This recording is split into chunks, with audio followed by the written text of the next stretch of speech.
You're in the Business Insurance Zone with me, Steve Savant, national insurance columnist and financial color commentator. And today on The Biz, is the global economy so integrated that everything's correlated? It's all part of our investment risk management series right here on The Biz.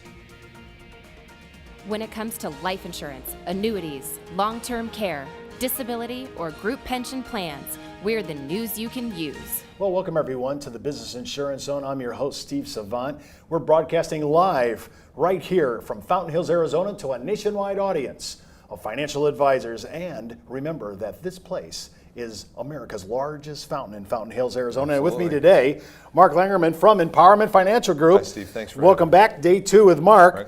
Mark, we're giving you kind of an introduction into the Business Insurance Zone. We're kind of going off our normal rails here. We're doing something a little different, but you know, this all coordinates because a lot of our indexing products, a lot of our variable products are tied to big equity accounts and indices, and all those connect to the things we're talking about. Right. Yesterday, we started introducing you into terror-free investing, and we even mentioned other people that are doing that in their sectors, the green people, the viceless people who don't want any of the bad boy issues in their portfolio, even people who are looking into different ways of parsing maybe their religious issues. Right. So it doesn't matter. You can really get funds now that really can tie into your belief system. But I was surprised yesterday when we started going down this list. I'm looking at this number, and I'm a little taken back by it.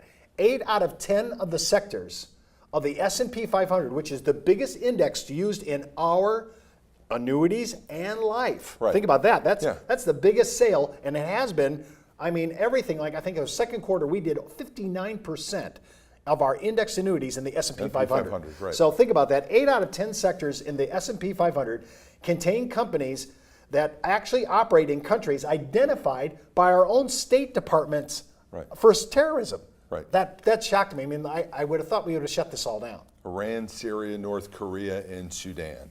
And there are loopholes, there are exemptions, and because it's politics, okay, unfortunately. It would make sense to you and I and all of the entire audience out there that if someone's on a terror list, that we shouldn't do business with them, period. We shouldn't buy products from them, we shouldn't sell products to them.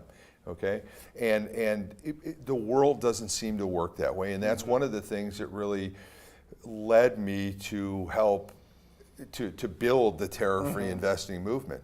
Is because as people find out about this, they want to take action because they know that those the politicians, regardless of their intentions, even given their best intentions, it's still politics. Whereas you and I and all the public out there can say, you know what, this is wrong. I don't want to do it. How do I make sure that I'm not supporting state sponsors of terror? Now, you have huge surveillance issues on this and a sifting mechanism to go through this. I mean, to go ahead and sort through all these companies, right? Well, it's not just U.S. companies. We actually screen, or we have. Our research provides for the entire world. So right now, the Patriot Fund, which is what you were talking about earlier, is a U.S. large cap mutual fund. However, as time goes on and this becomes more and more successful, we're hearing requests, and people have been asking us for years, let's do an international fund as well.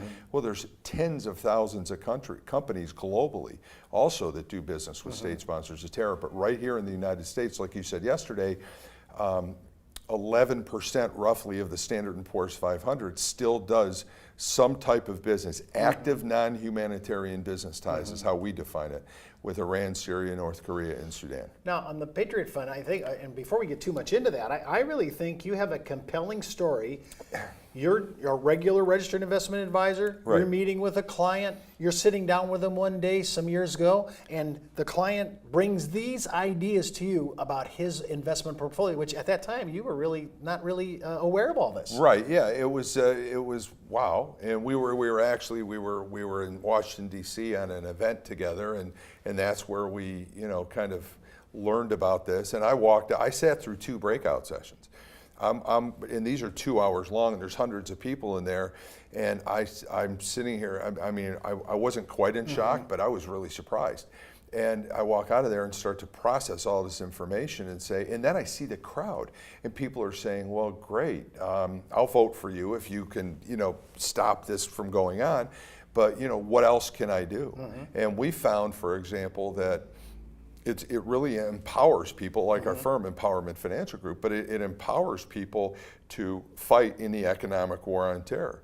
Because absent writing your congressman, or for those brave folks who will go sign up and actually go fight, what do we do?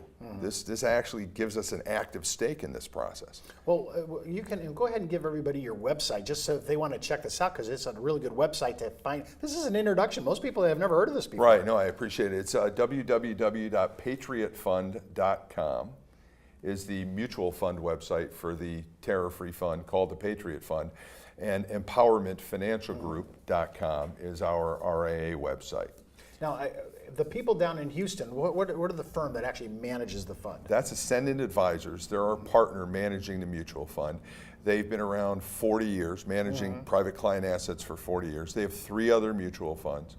And it's really more of a quantitative, value-oriented portfolio. So they've been institutionally managing money for quite a long time, and the principals of the firm on the investment committee and so on have years and years of experience running quite a bit of money. And so when they take a fund like this and collect it, they're doing screening how often? We're screening on a regular basis. Like, is that every 30 days? Is that every quarter? Well, it's at least every quarter. And it can be more, sure, because the dynamics change. Most people would be surprised how often companies go on and off this list. It's interesting when you think about it. They're doing an ongoing screening process, and if you're saying, hey, I'm interested in this, you can hop out to his site, www.patriotfund.com, and check out all that we're into. When we come back from the break, we're going to talk more about You're this. listening to the insurance industry's #1 resource for products, planning ideas, carrier information, and interviews you can use. When it comes to life insurance, annuities, long-term care, disability, or group pension plans, we're the news you can use. Companies in our business are always touting service, products, and underwriting. And we do that too. But here's the difference.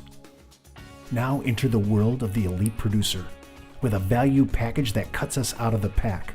A BD that approves social media marketing of non-FINRA products and doesn't take an override. With the best competition desk in the industry, and for our loyal producers, a true group health plan. No one offers that. Brokers Alliance does. Well, welcome back to the Business Insurance Zone. I'm your host, Steve Savant. Of course, we're with Mark Langerman. We're talking about terror-free investing. And we are into looking at this because our products, index annuity, index life, variable annuity, a lot of these are involved in some of this. And we have people that are asking us now. It's just starting to kind of make its way to the web. Right. We're just starting to see traffic on this. And so we want to be able to bring you up to speed of what's going on. And we're trying to really walk through one of the first funds. Again, like I said in the first segment, there's a lot of people that like green funds. They're only into the ecology of it all. Some people are into, I don't want to have any, I'm a very, very conservative person. I don't want to be having any tobacco stocks in my portfolio, or maybe alcohol or whatever. There's another component to this that's different than those, or maybe similar to some, and that's that by excluding these companies from our portfolios, as more and more people do it, and we let these companies know that this is going on, we're hoping to change their behavior. Public pressure from shareholders or people who would have been shareholders if they start behaving properly is a very effective means of encouraging different corporate behavior. Let's look back to the very successful divestment movement from South Africa in the 1980s. Most accounts say that it was U.S. investors that really helped to bring the apartheid regime down in South Africa, and by divesting their portfolios from these companies that do business there. I mean, that's our ultimate goal. Feeling good's really important. Obviously, supporting our troops, supporting America, and so on, and our allies. But the ultimate goal is to put enough pressure on these companies. No one holds them accountable. It's like anything else, right? If it's what you do when no one's looking, that really matters, right? Well, if there's a law that says if you're doing under $20 million a year in business directly with a country that may be on a terror list, well, okay, fine. Let's push that limit then, and maybe see if we can do it through a foreign subsidiary a little bit more. There's still a right and wrong component to this there, and there's an opportunity here to really bring about change in addition to feeling good. Well, I was looking at this stat. I was kind of surprised by this. 38 out of 50 states have passed or are considering legislation prohibiting their public pension funds from participating in any companies that have terror-related securities. Now, to me, that's kind of like this is an awakening. And just like you said, the apartheid example, by the way, is excellent because the European market and the American market brought so much to bear which really tells us the power of our economies are very strong. Steve, we control over half the world's wealth. Right. Yeah. Which is by some people's view is a problem. But right. I don't think that's No, that's a good point. Neither do I. I'm thinking of how you look at this. We're looking at always trying to do not only the right thing for our clients, but now our clients, and I know right now, I'm just thinking of clients that are coming to my head that have very big, strong belief systems in their life. Sure. They really have philosophies that are would be very pro-American. They would have a very good disposition to just talking about this because they've never really thought it through.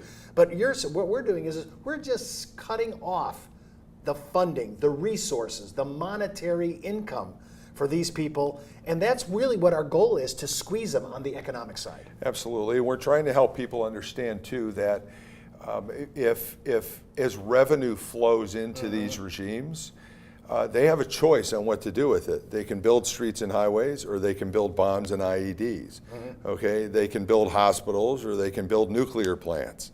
All right, and that's that's pretty tangible. It's black and white. I don't think it's not a dotted line, opaque situation. It's pretty easy to see how the business that these companies are doing directly helps support the terrorism efforts and nuclear ambitions and things along those lines. I'm wondering, could it be, if I have a fund like this, I'm wondering, and I'm sure my investors every people out here will say, hey, we get that, we like it, but does it make money? Yeah, absolutely. Are the funds making money, Yeah, no, that's a good point, and that's why I partnered with Ascendant out of Houston. They have a phenomenal track record historically of managing assets, and they got it too. They understood that there was a need out there for a product that people could invest terror-free.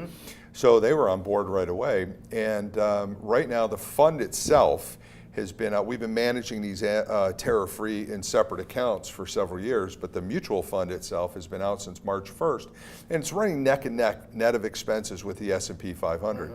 So our discussion with people actually a lot of times is pretty quick. Once they understand the problem, and we have the discussion, a lot of people say, well, if I can invest terror-free and make the same return as I'm getting on another fund, or maybe even have potential, because we're minimizing global security risks, to do even better, why wouldn't I do that? Right. And we'd like to hear that conversation, because I can't call it a no-brainer, but it sure makes a lot of sense to people. When I think about the country, even economically, and this is proven time and again, even independents in the central, where I kind of put my own political, right, we're all very pro-American and pro-patriotic, and we really want to be able to do things that we can do. Our boys and girls over on the other side fighting for America, they're doing a fantastic job. Now we have an opportunity. Steve, when we meet military families, law enforcement, just people who generally support, are patriotic. First of all, they're shocked. Then they're disgusted and want to do something about it, and this really gives them an opportunity. I think there's an opportunity for us to look through our entire portfolio, which I started doing about 2 weeks ago when we first met. When you see your portfolio and when it agrees, actually say it like this, when your wallet agrees with your heart, then you become one. Yeah, absolutely. I like well that. Put. Yeah. Listen, you can watch this show and all our shows, www.brokersalliance.com. That's the Buzz on the Biz. We'll see you tomorrow with Mark. The Biz is brought to you by Brokers Alliance, a national leader in insurance products, support services, and educational workshops. When it comes to life insurance, annuities, long-term care, disability, or group pension plans, we're the news you can use.